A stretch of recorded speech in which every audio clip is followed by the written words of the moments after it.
नमस्कार, आप देख रहे हैं न्यूज वॉच इंडिया और मैं हूं आपके साथ पंकज यादव। आज हमारे खास कार्यक्रम हेलो डॉक्टर में आप सभी का स्वागत है। हम अपने कार्यक्रम के माध्यम से आपको बीमारियों के बारे में बताते हैं और आज हम बात करेंगे बढ़ते प्रदूषण से होने वाली बीमारियों की, क्योंकि जिस तरीके से प्रदूषण बढ़ रहा है उससे भी लोगों को कहीं ना कहीं बीमारियों ने जो है उनको लेकर दस्तक दे दी है। उसमें अस्थमा, निमोनिया जैसी कई बीमारियां सामने आ रही हैं। आज हम इसी पर बात करेंगे और इसको लेकर डॉक्टर से भी परामर्श लेंगे, लेकिन उससे पहले हमारी रिपोर्ट देखिए।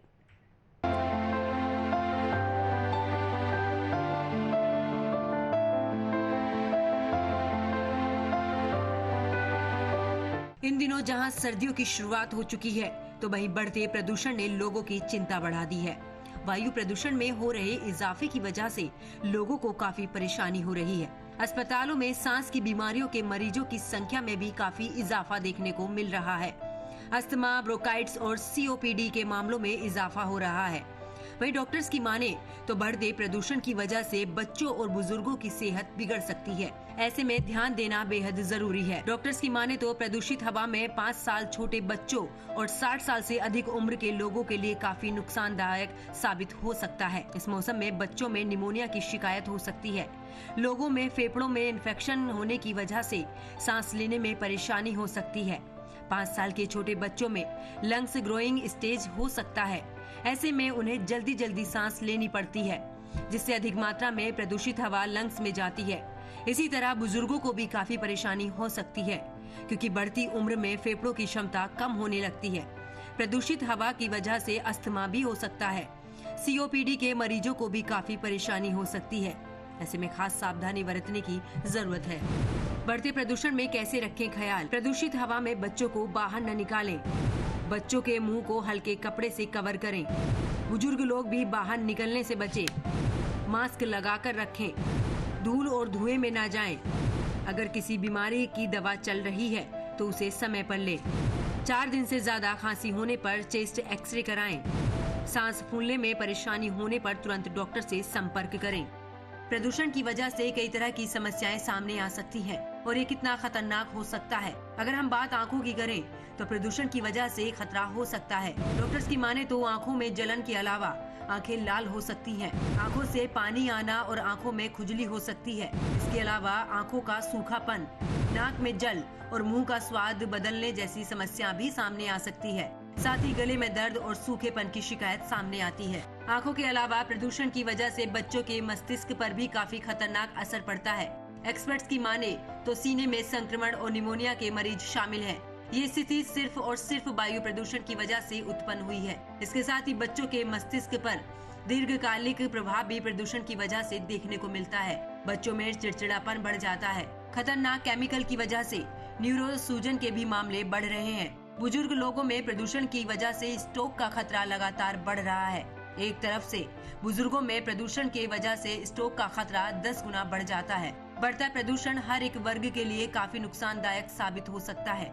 इसीलिए बढ़ते प्रदूषण को लेकर एहतियात बरतना बहुत जरूरी है, क्योंकि अगर हमें स्वस्थ रहना है तो हमें प्रदूषण से बचाव करना चाहिए और अगर बढ़ते प्रदूषण से दिक्कत हो रही है तो तुरंत डॉक्टर को दिखाएं। Bureau report, news watch India. तो हमने आपको अपनी रिपोर्ट में बढ़ते प्रदूषण से होने वाली बीमारियों के बारे में बताया। वह इन बीमारियों से कैसे बचे, इसको लेकर हमारे साथ general physician doctor Naresh Chawla जुड़ चुके हैं। डॉक्टर नरेश चावला, बहुत बहुत स्वागत है आपका न्यूज वॉच इंडिया पर। डॉक्टर साहब, सबसे पहला सवाल तो देखिए यही है कि प्रदूषण इतना ज्यादा बढ़ रहा है कि लोगों को दिक्कतें हो रही हैं। कौन कौन सी बीमारियां बढ़ते प्रदूषण की वजह से दस्तक दे सकती हैं?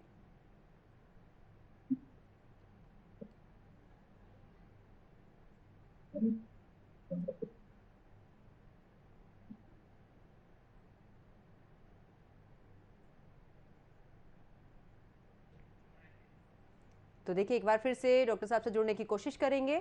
तो बढ़ते प्रदूषण की वजह से तमाम जो बीमारियां हैं वो दस्तक दे सकती हैं। बात अगर बच्चों की करें तो इस समय पर निमोनिया जैसी जो बीमारियां हैं वो काफ़ी खतरनाक साबित हो सकती हैं, क्योंकि जिस तरीके से दिल्ली एनसीआर की अगर हम बात करें तो बढ़ता प्रदूषण जो है वो अपनी चरम सीमा पर है और इसी को लेकर जो सांस से संबंधित जो बीमारियां हैं, जो लोग उनसे पीड़ित हैं, वो कहीं ना कहीं इस बढ़ते प्रदूषण में वो उनके लिए नुकसानदायक साबित हो सकती है। क्योंकि जिस तरीके से प्रदूषण बढ़ रहा है उससे कहीं ना कहीं सांस लेने में तकलीफ हो सकती है।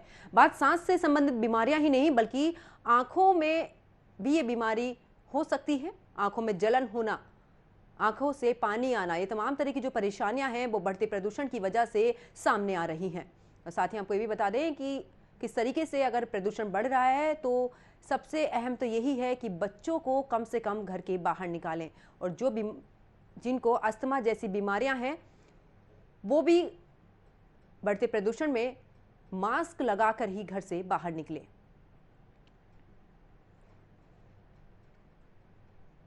तो बढ़ते प्रदूषण की वजह से जो तमाम तरह की बीमारियां हैं, देखिए आंखों में किस तरीके की परेशानी होती है वो हम आपको दिखा रहे हैं ग्राफिक्स के जरिए। आंखों से पानी आना, आंखों का सूखापन, नाक में जल और मुंह का स्वाद बदल जाना, ये तमाम तरह के जो लक्षण हैं वो कहीं ना कहीं बढ़ते प्रदूषण की वजह से सामने आ रहे हैं। बात अगर हम इन दौरान खांसी जुकाम की करें तो देखिए बढ़ते प्रदूषण और साथ ही जिस तरीके से सर्दियां शुरू होती हैं तो सर्दी खांसी की जो परेशानी है वो आम है और कहीं ना कहीं लोगों को अपने संक्रमण में ये ले लेती है। लेकिन जिस तरीके से जो पोल्यूशन है वो लगातार बढ़ता जा रहा है उससे गले में खराश जैसी तमाम तरह की जो दिक्कतें हैं वो सामने आ रही हैं।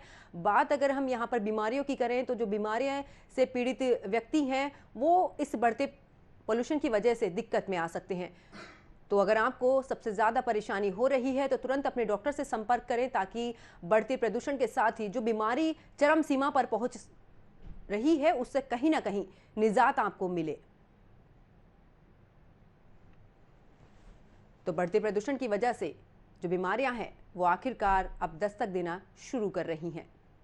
जिस तरीके से सर्दियां शुरू हो गई हैं और आपको बता दें कि इसी की वजह से अब कहीं ना कहीं जो प्रदूषण है वो भी चरम सीमा पर पहुंच गया है और इसका सीधा असर कहीं ना कहीं हमारे लंग्स पे भी नजर आता है और उसी की वजह से निमोनिया, अस्थमा जैसी तमाम जो बीमारियां हैं वो अपना असर दिखाना शुरू कर देती हैं।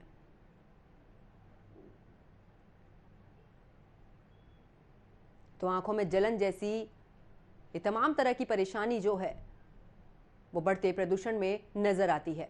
अगर बुजुर्ग लोगों की अगर हम बात करें तो उन्हें इस समय पर काफी एहतियात बरतना चाहिए।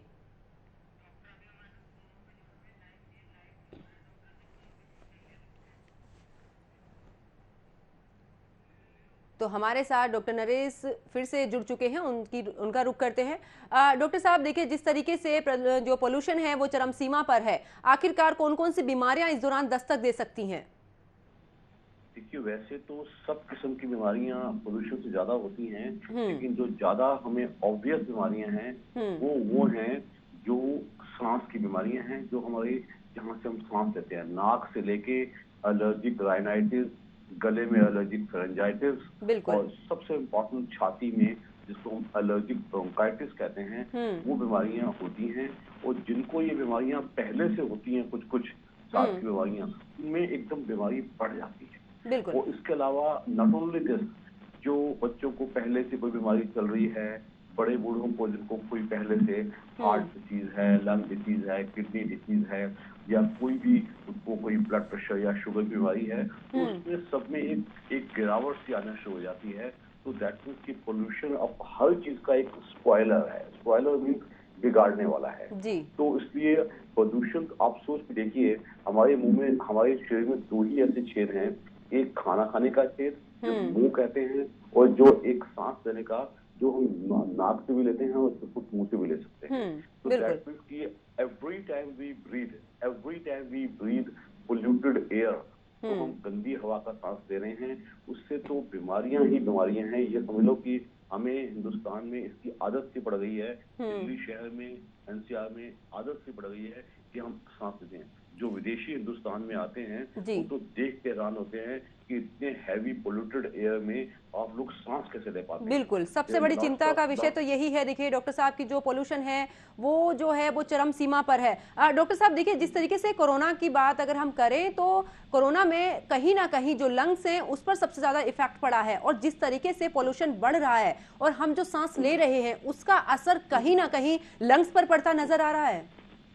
डेफिनेटली बढ़ रहा है। आप सोच के देखिए कि इस बात का बहुत डिबेट है।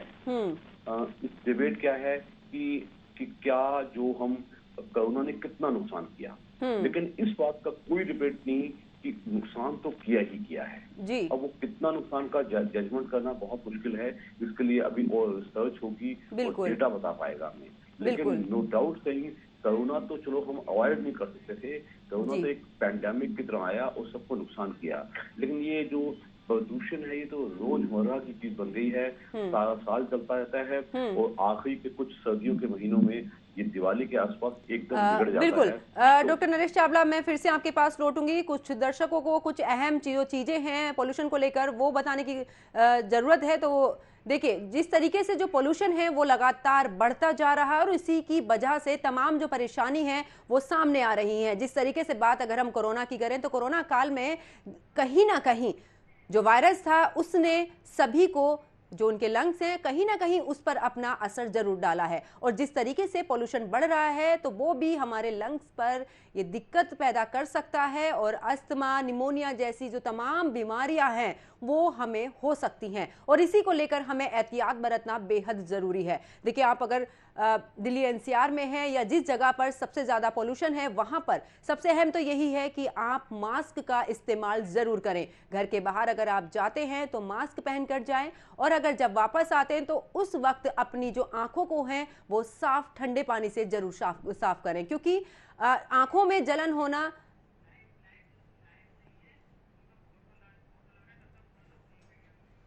सबसे ज्यादा तो यही है। देखिए, आंखों में जलन होना, तमाम तरह की जो दिक्कतें हैं वो सामने आ रही हैं।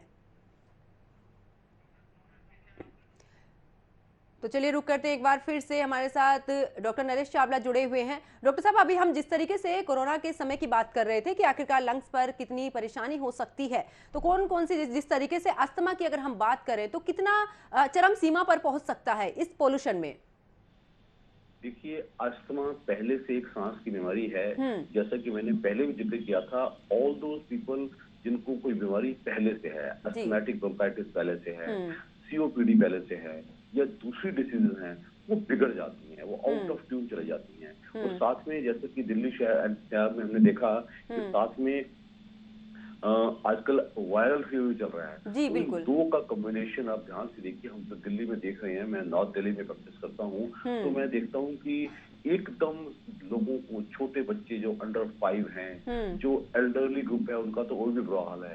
इवन यंग लोग भी सारा दिन खू जुकाम और साथ में फीवर, तो ये बहुत ही बिगड़ने वाला माहौल बना हुआ है। तो आई थिंक इस प्रॉब्लम का हमें बहुत जल्द शॉर्ट टर्म सोल्यूशन भी ढूंढना चाहिए और बाय द गवर्नमेंट एक लॉन्ग टर्म सोल्यूशन ढूंढना चाहिए। एक दूसरे को दोष देना कि वेहिकुलर ट्रैफिक की वजह से है या दिवाली के आसपास पटाखों से है या पराली जलाने से है या जो हाउस डस्ट है उससे है, कुल मिला के हमें इसका लॉन्ग टर्म सोल्यूशन जल्दी ढूंढना पड़ेगा। क्योंकि दिल्ली एनसीआर से आम लोग इतने नाराज हैं कि वो जिए तो कैसे जिए, तो सही बात, कुछ करना पड़ेगा। बिल्कुल। एक बड़ा सवाल तो यही है कि आखिरकार दिल्ली एनसीआर के जो लोग हैं वो किस तरीके से अपना जीवन यापन करें। डॉक्टर साहब, जिस तरीके से हम अस्थमा की बात कर रहे हैं, देखिए, कहते हैं कि अस्थमा का जो इलाज चलता है वो उसको कम कर सकता है, लेकिन पूरे तरीके से सही नहीं होता है। कितना मिथ्य है और कितना सत्य है? देखिए, जहाँ तक अस्थमा है, जिसको कि हम पहले जमाने में दमा कहते थे और लोग इसको लाइलाज बीमारी समझते थे, ऐसा नहीं जी। अगर प्रॉपर मैनेज किया जाए और अच्छे से, क्योंकि आजकल हमारे पास मुंह से लेने वाली दवाइयां भी हैं और जो इनहेलेशनल्स हैं, इनहेलेशनल ड्रग्स हैं, इनहेलेशनल ड्रग्स का मतलब जिनकी नेबुलाइजर या इनहेलर से ली जाती हैं, उससे हम काफी ठीक हो सकते हैं। बट इसमें कोई शक नहीं है कि दिल्ली एनसीआर जैसी जगहों पे जहाँ प्रदूषण और ज्यादा है, तो यानी कि हम कहेंगे जो बेचारे पहले एस्थमेटिक नहीं थे वो भी एस्थमेटिक बन जाएंगे। जी, तो कहने का मतलब ये मिथ कि ठीक नहीं हो सकता, 100% ठीक होता है। हम हजारों ऐसे लोगों को जानते हैं जो यहाँ से जब शिफ्ट हो जाते हैं तो जहाँ भी दूसरे शहर में जाते हैं, फॉर एग्जाम्पल इंदौर में या देहरादून में या किसी फॉरेन सिटी में, तो काफी हद तक प्रदूषण के खत्म होने से वो ठीक हो जाते हैं। तो इसका मतलब ऐसा मिथ बिल्कुल नहीं है कि मुझे अस्थमा हो गया तो मैं कभी ठीक नहीं होगा। प्रॉपर मैनेजमेंट किया जाए तो उसको आसानी से कंट्रोल किया जा सकता है। बिल्कुल। डॉक्टर चावला, इस समय पर बढ़ते पोल्यूशन के साथ में जो वायरल फीवर है वो चरम पर है। अगर हम सर्दी खांसी की बात करें तो देखिए, पोल्यूशन की वजह से गले में खराश, जकड़न और निमोनिया जो है वो एकदम चरम पर है। आखिरकार किस तरीके से इससे निजात पा सकते हैं? देखिए वही वही बात, पहला ट्रीटमेंट की हम बचाव करें, प्रिवेंशन करें। प्रिवेंशन मीन्स कि घर से बाहर निकले तो हमेशा मास्क इस्तेमाल कीजिएगा, particularly children and elderly group या जिनको कोमोर्बिड बीमारियां हैं। ये हमेशा कोशिश करें, इवन दूसरे लोग भी जी कोशिश करें, क्योंकि कोरोना का डर भी कल तक चला है और अभी भी छुट-पुट चलता है। तो बिल्कुल हमारे हिसाब से use of mask is the easiest way to prevent it. जी दूसरा, इसमें कोई शक नहीं है, जो एल्डरली ग्रुप है उनको हम कहेंगे पर्टिकुलरली इवनिंग आवर्स में और अर्ली मॉर्निंग आवर्स में वॉक शॉप के लिए ना जाएं, अपने घर में ही जल्दी कोशिश करें। बिल्कुल और जी बच्चों का जहां तक कहा जाऊंगा, मैं इतना ही कहूंगा कि उनको पर्टिकुलरली जो बच्चे खेल कूद के शौकीन हैं, वो अपना खेल कूद को या तो दोपहर के टाइम में खेलें या एटलीस्ट सुबह और इवनिंग आवर्स में मत खेलें। जी और किसी को अगर तकलीफ होती है तो हम हमेशा कहते हैं अपने फिजिशियन के टच में हो, फिजिशियन को कॉन्टैक्ट करें, अर्ली बीमारी डायग्नोज हो, early diagnosis and prompt treatment किया जाए तो बिल्कुल बहुत ज्यादा तकलीफ से बचा जा सकता है। जी देखिए डॉक्टर साहब, सांस लेने वाली चीजों को तो हम मास्क से कहीं ना कहीं उसको कवर कर सकते हैं। बात अगर हम आंखों की करें, क्योंकि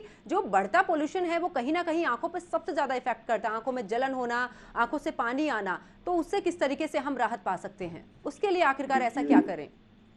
पोल्यूशन से न केवल आंखों पे सीधा इफेक्ट भी है, लेकिन जो आंखों के साथ साथ नाक पे बुरा आता रहता है, जो नेसल एलर्जी है, नेसल एलर्जी और आंख की तकलीफ अक्सर मिल के हो जाती है जी कि आंख में से भी पानी आ रहा है और नाक में से भी पानी आ रहा है। जी तो बचाव का एक ही तरीका है कि सिंपल, पहली बात तो जैसे कि मैंने कहा, सिस्टम ये डस्टी आवर्स ज्यादा है अर्ली मॉर्निंग वाले और रात वाले, उस पर जब कम बाहर निकले।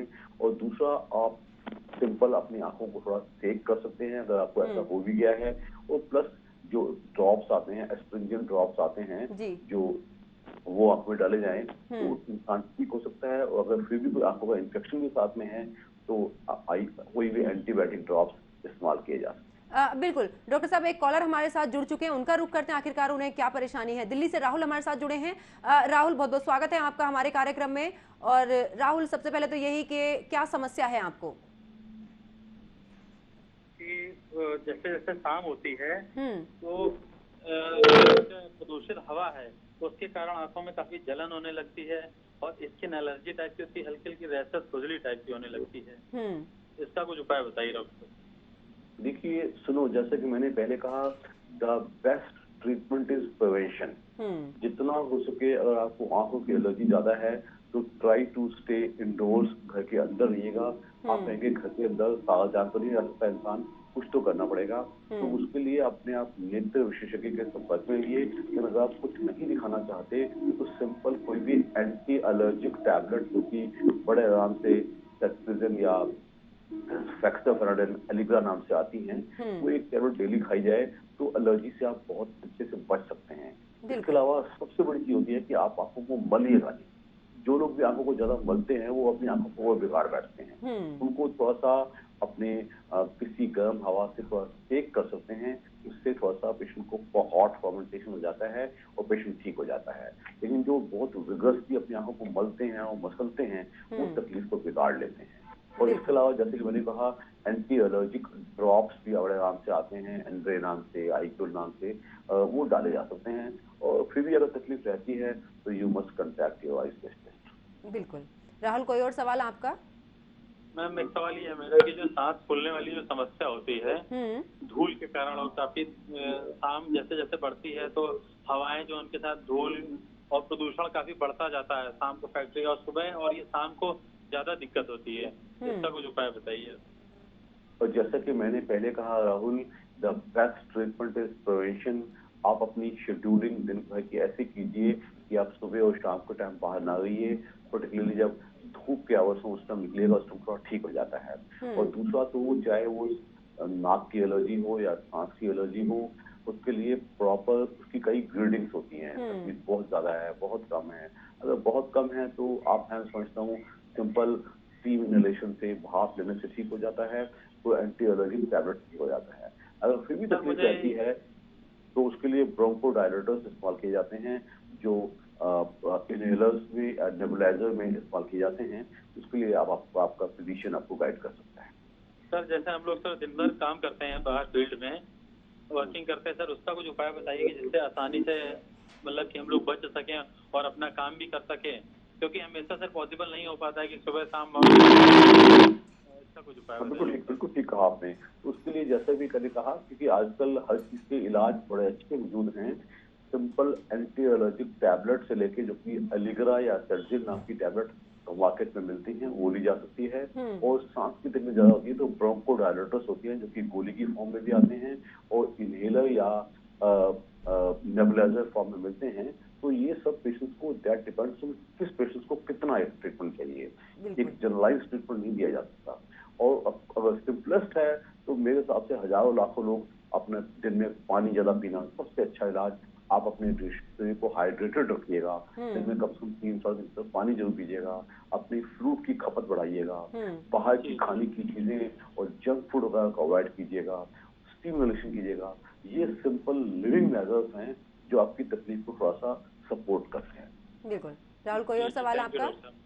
चलिए, बहुत बहुत कोई शुक्रिया आपका, आप हमारे कार्यक्रम से जुड़े और तमाम तरह की जो परेशानी थी आपने वो हमारे तक पहुंचाई, और उम्मीद करते हैं कि आपको आपकी परेशानी के जो समस्या का जो समाधान है वो आखिरकार आपको मिला होगा। डॉक्टर साहब देखिए, जिस तरीके से बात अगर हम बच्चों की या बड़ों की करें, कुछ लोग नाक से सांस कम लेते हैं, मुंह से ज्यादा सांस लेते हैं, उनके लिए कितना हानिकारक हो सकता है बढ़ता पोल्यूशन?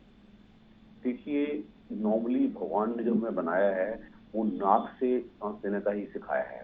लेकिन जो लोग मुंह से सांस लेते हैं वो ज्यादातर वो लोग होते हैं जिनको नाक में कोई तकलीफ होती है, या नेसल ब्लॉकेड होता है, या उसका कोई नेसल पोलिप होता है, या उसका नाक के अंदर बीच वाली हड्डी थोड़ी टेढ़ी होती है, जिसको हम डेविएटेड नेसल सेप्टम होता है। और प्लस जो लोग, कई लोग, ज्यादातर लोग नाक नॉर्मल तरीके में तो नाक से सांस लेते हैं, लेकिन जब उनको जुकाम बहुत ज्यादा लगता है तो नाक उनको नोजल ब्लॉकेड हो जाता है, तो वो मुंह से सांस लेते हैं। तो इन सब मरीजों के लिए कोई भी खराब है, क्योंकि जब हम नाक से सांस लेते हैं तो थोड़ा सा नाक में हमारा फिल्टर्स होते हैं, बच जाते हैं। मुंह से सांस लेना और वो भी पोल्यूटेड हवा लेना वो खराब हो जाता है।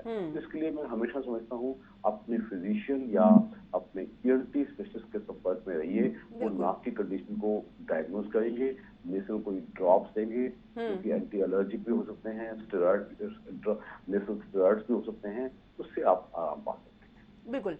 डॉक्टर चावला, अगर हम जो अभी बच्चे पैदा हुए उनकी अगर हम बात करें, जो नवजात बच्चे हैं, उनको किस तरीके से जो पोल्यूशन है उसमें किस तरीके से वो इसमें शामिल हो पाएंगे? क्योंकि देखिए, उनको तो जो वातावरण है उसमें ही शामिल होने में काफी समय लग जाता है। कितना खतरनाक हो सकता है और किस तरीके से उन बच्चों को हम बचा सकते हैं? न्यूबॉर्न चाइल्ड और इन्फेंट्स, यानी कि जो अंडर 1 ईयर के बच्चे हैं, उनके लिए तो मुसीबत और भी ज्यादा है। उनको तो बचाव ही मेन इलाज है। उनको किसी किस्म से बाहर मत निकालिएगा, अपने कमरे के अंदर रखिएगा। तो आजकल एक और नई चीज आ गई है, जो एयर प्यूरिफायर्स आ गए हैं, जो लोग अफोर्ड कर सकें कि बच्चे को ऐसी हवा में रखा जाए जो काफी फिल्टर्ड हवा होती है, उससे बचा सकते हैं। और इसके अलावा आई वुड से उनको बाहर बिल्कुल ना निकाला जाए, क्योंकि बच्चों को हमने देखा है कि पहला उनको अगर वायरल फीवर हो गया और दूसरा पोल्यूटेड एयर मिल गई तो इट क्रिएट्स हैवॉक। बच्चा ज्यादा दुखी हो जाता है, सो भी नहीं पाते हैं, दूध भी नहीं पी पाते हैं, चाहे वो ब्रेस्ट पर। मैं उन सब माओ को कहूंगा अपने बच्चों को बचाए भी बहुत ज्यादा जाए, और प्लस उनको ब्रेस्ट फीडिंग की ज्यादा से ज्यादा देने की कोशिश करो। उससे ब्रेस्ट फीडिंग से बच्चों को बचाव मिलता है। और फिर भी उनको तकलीफ बच्चे को होती है तो मुंह की दवाई देने से पहले जो नेसल सलाइन ड्रॉप्स होते हैं जो उनका नाक खोल देते हैं, बच्चा आसानी से दूध पी लेता है, वो चीज इस्तेमाल की जाए। अगर फिर भी तकलीफ रहती है तो बच्चों का जो चाइल्ड स्पेशलिस्ट है उससे टच करें। डॉक्टर चावला, देखिए, जिस तरीके से बात अगर हम स्टीम की करें, क्योंकि कुछ लोगों को ये भी नहीं पता होता है कि बच्चों को किस तरीके से स्टीम दी जाती है। जो लोग अस्पताल पहुंचते हैं वो तो उसके अकॉर्डिंग स्टीम दी जाती है, लेकिन जो घर में रहते हैं और जो बच्चे निमोनिया से पीड़ित हैं, वो किस तरीके से एहतियात बरत सकते हैं उनके माँ बाप? देखिए, जैसे कि मैंने पहले कहा, बचाव सबसे बड़ा इलाज है, क्योंकि छोटे बच्चों में भी इतनी क्षमता नहीं होती अपने आप बीमारी से लड़ने के लिए। तो उनको अगर ऐसा हो जाए तो बकायदा उनको नेबुलाइजर से भी स्टीम दी जा सकती है, और उनको बकायदा जैसे स्टीम देनी होती है तो बच्चे की माँ एक कोने में बैठ के या अपना पानी बॉयल करेगी, यानी कि बच्चे का सिर उसमें डाला जाएगा। बस जो हवा बनती है जिसको हम कहते हैं ह्यूमिफाइड एयर, ह्यूमिफाइड जो एयर है वो बच्चा लेने में बहुत आसानी आती है।